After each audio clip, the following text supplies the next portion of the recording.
Shalom and welcome to Israeli Salad. Today we are starting our program from the Hannukah celebrations in Jerusalem. Let's get started.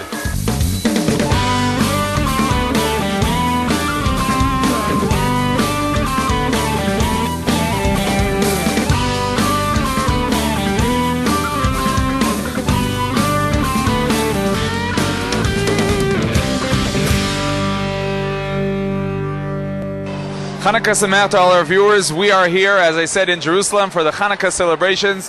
We are starting our program from Heichal Shlomo, where many children and parents came to celebrate Hannukah together in Jerusalem.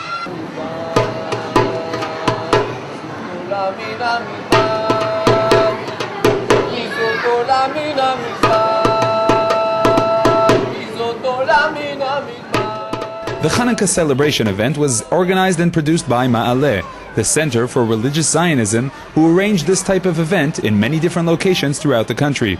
In the secular culture in Israel, Hanukkah is considered the festival of musical plays and great performances, but many families try to find activities with more meaning and spirituality. And Hanukkah, for instance, we have so many activities for children. I have nothing against Tom Sawyer and Huckleberry Finn, or nothing against Alibaba, but this is Hanukkah. So we decided we're going to start a tradition of plays and activities for children, but only Judaism, the real Israeli culture. It's very important for us that an event that we put together will be suitable for our families in terms of their education and culture.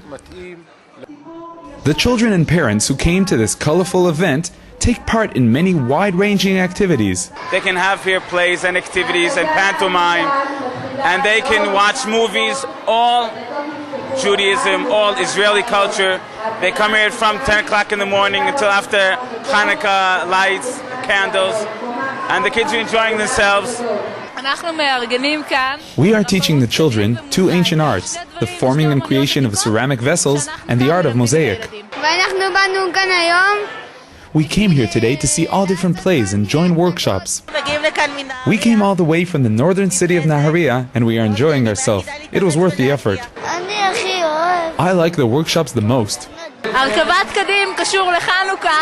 Putting together ceramic vessels reminds us of the miracle of the oil on Hanukkah, because the oil was brought in ceramic vessels. Today I came to this place, Heichal Shlomo. I met my friend. I had a lot of fun. Here their kids are making dreidel out of clay, like we all used to sing, dreidel, dreidel, dreidel. I think this place looks wonderful. On the second floor, Ofer Goren, the pantomime artist, is bringing the stories of the Bible to life silently, with no words. At the same time, 2 floors above, several plays are taking place simultaneously. All shows are geared to a Jewish orientation. Professionally speaking, this is a theater like any other theater, except our material and stories speak to us as religious people, material that is traditional and very Jewish. In one of the plays I learned about not stealing, and about how you're supposed to listen to your good instinct as opposed to the bad instinct. Other plays relate to different adventures, like those of Tom Sawyer and Huckleberry Finn.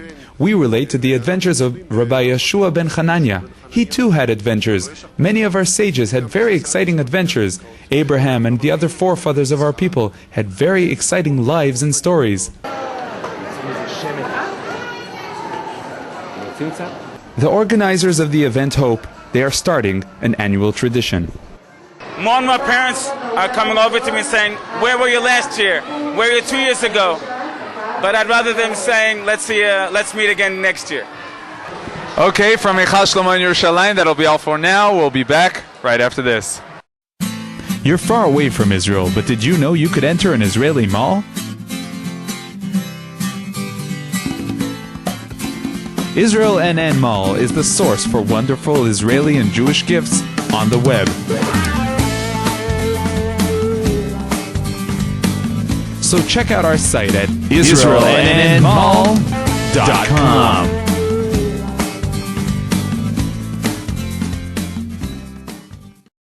Welcome back. Before we continue, I wanted to tell you all that Israel National News TV can now be accessed directly at the following address: www.israelnntv.com. So now it's a lot easier to tell your friends and family about our programs. And now for the tasty side of Hannukah. With no hole in the middle and no publicity like the American donut, the traditional Hannukah Sufganiya appears suddenly on Israeli streets a few weeks before the 8 days of Hannukah and slowly disappears after the festival ends. Well, of course it doesn't just appear. Bakeries throughout the country work overtime in preparation for Hannukah. Last year, Shlomo Blas joined the Sufganiyot production line in one of the big bakeries.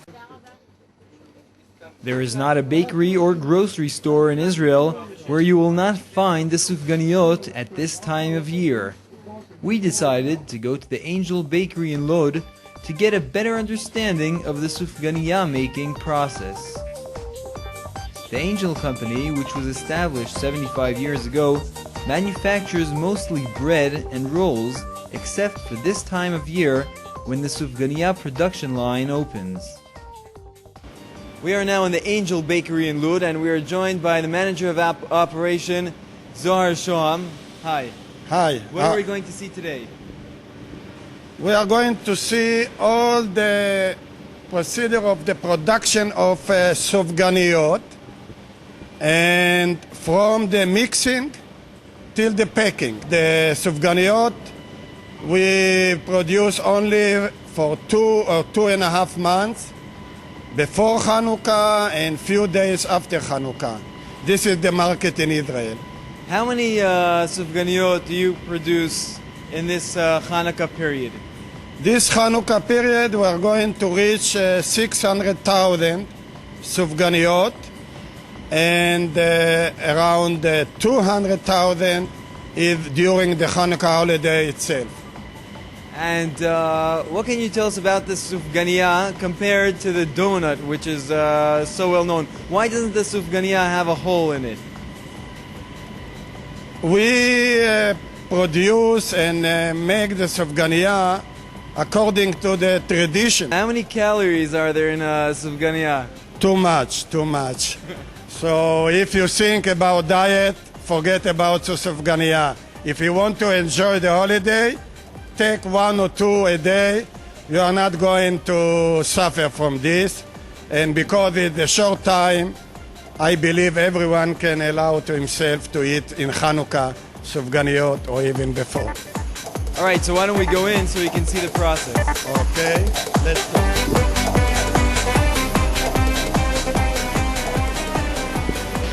What we see here, this is the improver that we had for the flour and the water that come into the mixer.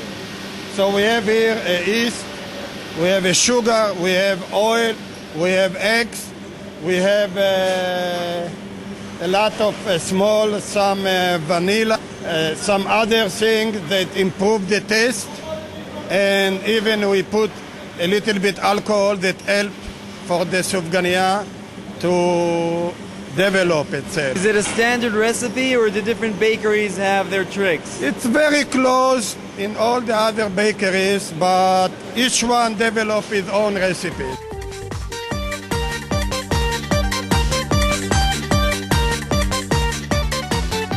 After the dough is ready, it is poured into this machine. The machine turns the dough into little balls, which all weigh exactly the same.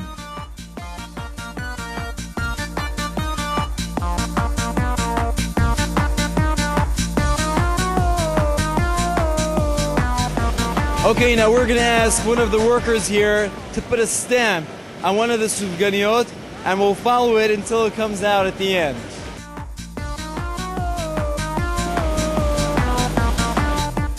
The next step is the proofing when the dough rises.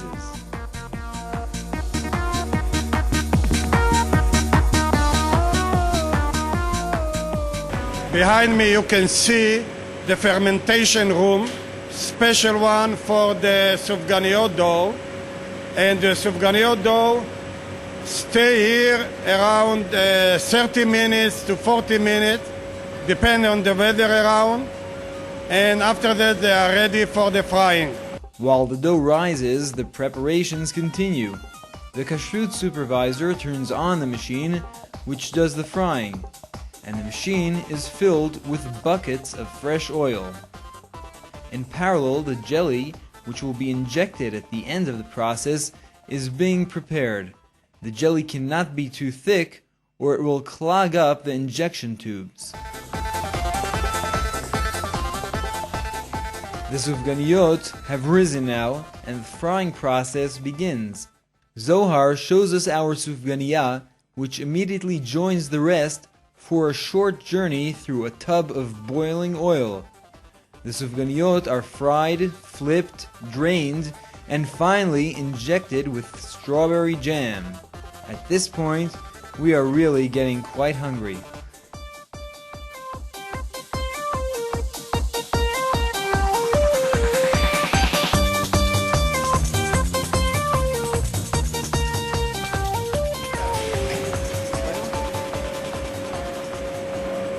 Okay, so here's our donut. It made it, our Sufganiya made it to the end. That's right. Looks very nice. Here Do we have a you- close-up? Yeah. The special frying of the Sufganiya, that you have to see the white color in the middle, and for many people the whole through we get the jam. It's very important as well. Now I understand that there is a special way that someone must eat the Sufganiya, right? Because if he doesn't eat it correctly, the jam can squirt out to every direction. that's So what's the right. trick? We How have do you do enough it? jam to spoil two shirts of your neighbor if you don't eat it right. So we eat it. We try to take the whole inside our mouth, the first things, and to bite very careful. Then all the jam will stay inside and nothing will spritz outside. Yeah. Okay, we will bite this one, not too big piece, but let's try it. All right. Enjoy it.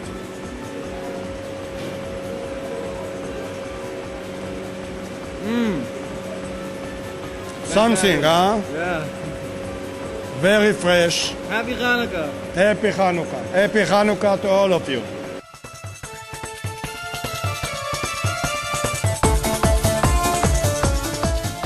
Last week we saw some Hannukah menorahs in the Israel Museum. The next collection I went to see was not in a museum, rather in a private home in Tel Aviv.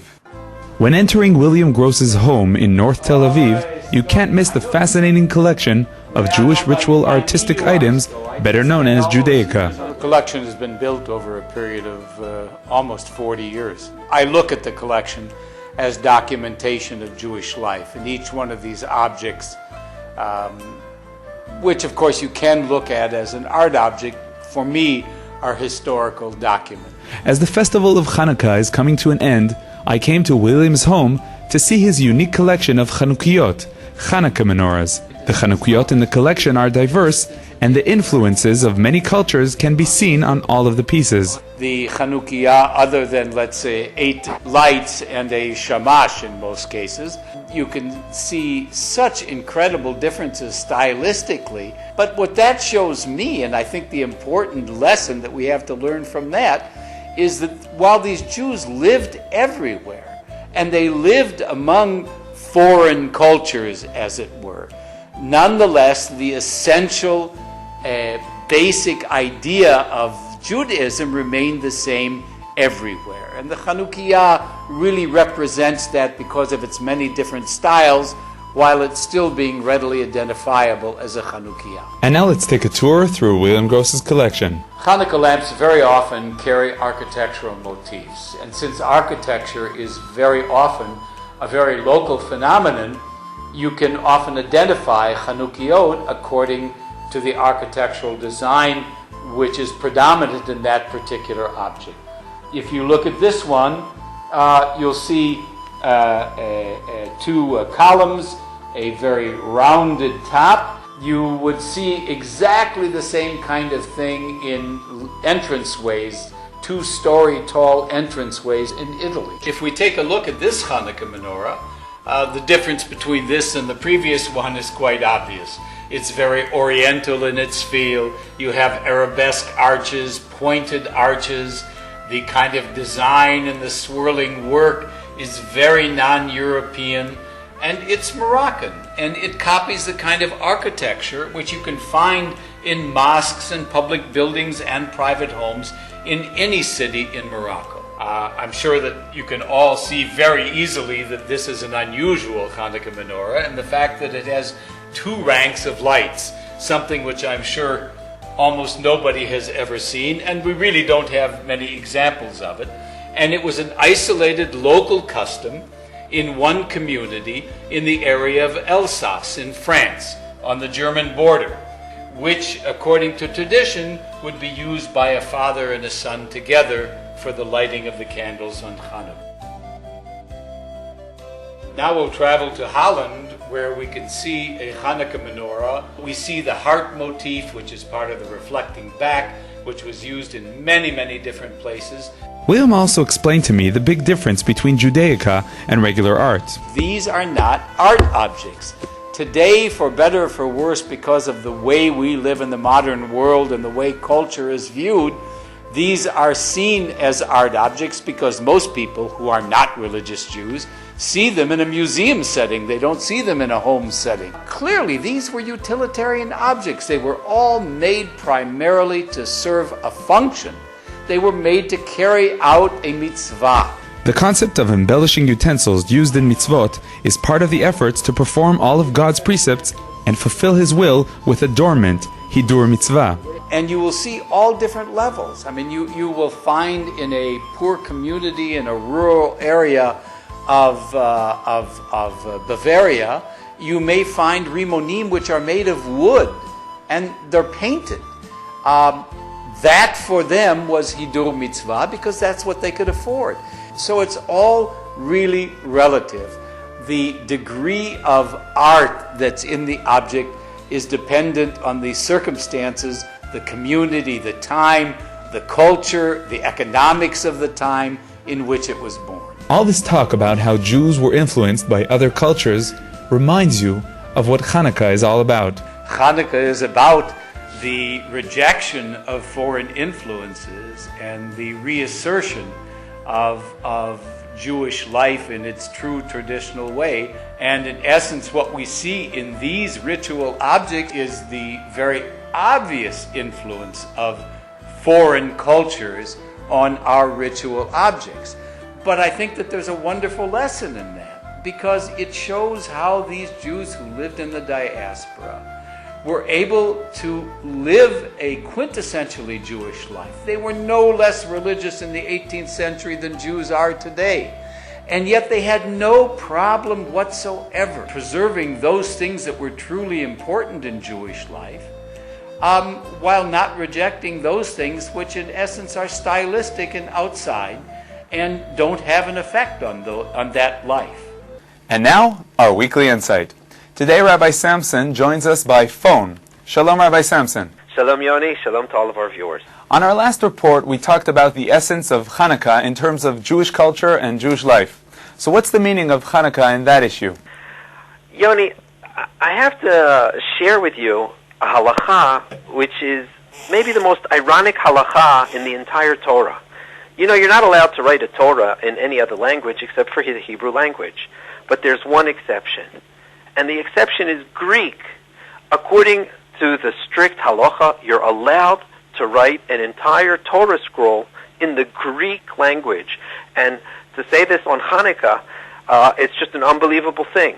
That this is the Greek Hellenist culture that we're combating, and this is the language that we're allowed to write a Sefer Torah. Now, how can you fathom that? How does that fit together with the entire story of Hanukkah? And the answer is that there are two facets of Greek culture. The aesthetics of Greece can be within the house of the Torah. That means that there is something of Hellenism that can be incorporated and should be incorporated to such an extent that even the Torah scroll can be written in the Greek language. Together with this, we see that we have a major battle against Hellenism, and that the whole story of Hanukkah is the victory over Hellenism. So what is this bad Hellenism that we're so antagonistic against if we write the Torah scroll in the Greek language? Well, it's not aesthetics, and it's not the beauty, and it's not the outer side, because it all depends what you do with aesthetics. Aesthetic can really become an atrocity. For instance, pornography and eroticism is an aesthetic which has gone berserk by being affiliated with a completely different culture. And this is what we're fighting against. We're fighting not so much against Hellenism, but what Hellenism wants to do and take the place of Judaism rather than being together with us in a combined aesthetic, spiritual, cultural format. So how do you think we should be actively relating to the essence of Hanukkah in our time? Well, there's an interesting statistic that over 90% of the Jewish population in Israel light Hanukkah candles. Now, I'm not sure that it's the same amount that keep kosher and keep Shabbat and would consider themselves religious Jews, but it's interesting that everybody seems to like Hanukkah and everybody seems to enjoy lighting Hanukkah and celebrating Hanukkah. Obviously, the idea of Hanukkah is being more involved with our own roots, our own culture, and rather than looking in foreign fields for grazing spiritually, I think that the way to celebrate Hanukkah is by looking into our own tradition and resources to drink from the wellspring of the Torah, the source of our spiritual design and designation. Thank you very much, Rabbi Samson. Chag Sameach. It's always a pleasure. Chag Sameach to all of our viewers. The Weekly Insight is brought to you in cooperation with Machon Meir, the largest Zionist institute in Israel, bringing people closer to Judaism. Okay, that's all for this week. I wanted to thank all of you who sent emails with ideas and feedback. Keep up the good work. And don't forget, we're still looking for ways to contact your local TV stations to offer them our programs. So if you have any ideas, we're waiting for your email. Until next week, from all of us in Israel National News TV, Shabbat Shalom.